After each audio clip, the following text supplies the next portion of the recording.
Assalamualaikum warahmatullahi wabarakatuh. Halo semuanya, perkenalkan saya Farihatul Khalilah dengan NIM 23101017930030 dari program studi PGSD semester 6 kelas A1.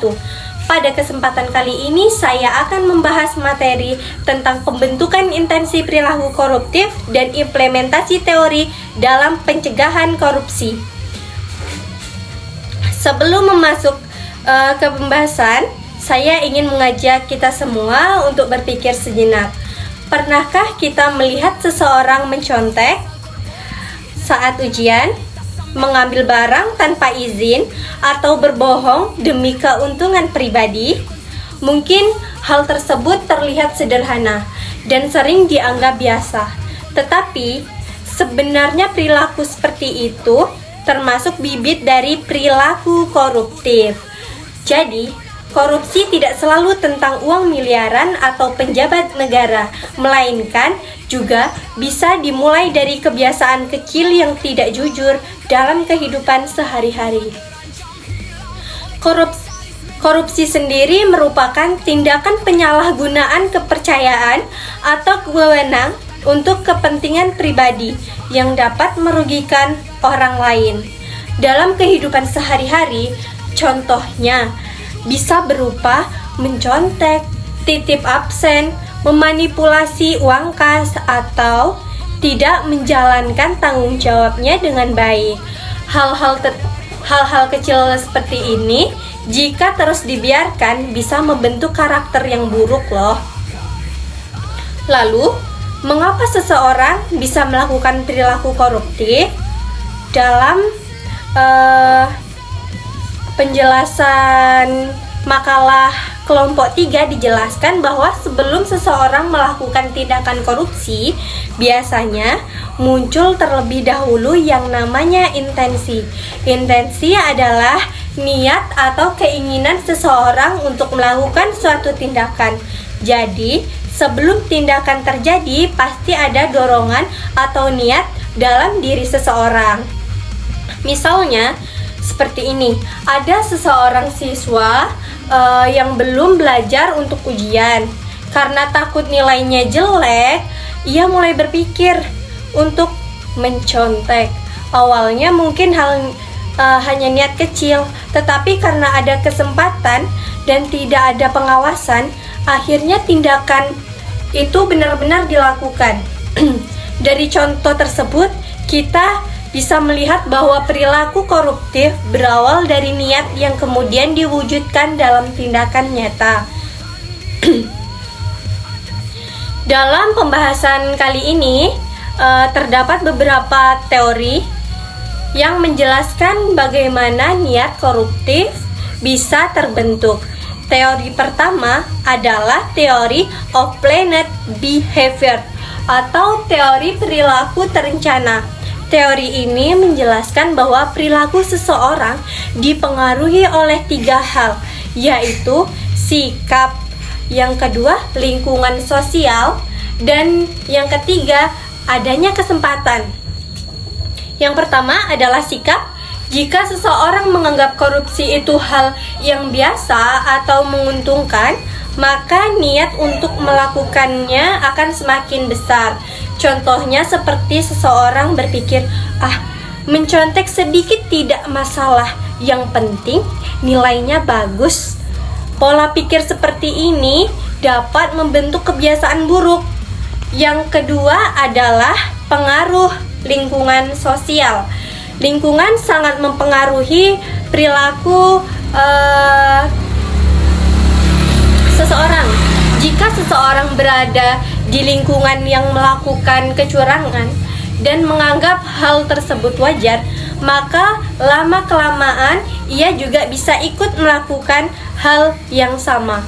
Misalnya, dalam sebuah kelas, ketika sebagian besar siswa mencontek dan tidak ada yang menegur, maka siswa lain akan merasa bahwa tindakan tersebut normal.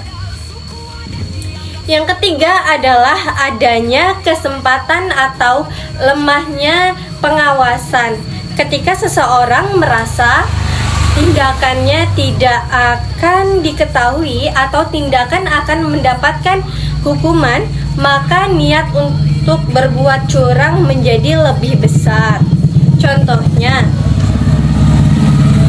ketika guru keluar kelas saat ujian berlangsung, sebagian siswa mungkin mulai membuka buku atau bekerja sama dengan temannya. Teori berikutnya adalah teori moralitas. Teori ini menekankan bahwa moral dan hati nurani sangat penting dalam mengendalikan perilaku manusia. Orang yang memiliki nilai kejujuran dan tanggung jawab yang kuat biasanya akan berpikir dua kali sebelum melakukan tindakan yang salah, walaupun ada kesempatan untuk berbuat curang. Hati nurani akan mengingatkan bahwa tindakan tersebut tidak benar. Selanjutnya, ada teori pembelajaran sosial dari Bandura. Teori ini menjelaskan bahwa manusia belajar dari lingkungan sekitar melalui proses meniru. Artinya, apa yang sering dilakukan seseorang atau apa yang sering dilihat seseorang bisa mempengaruhi perilakunya. Jika anak sering melihat orang dewasa berbohong atau tidak jujur, maka anak bisa menganggap perilaku itu sebagai sesuatu yang biasa.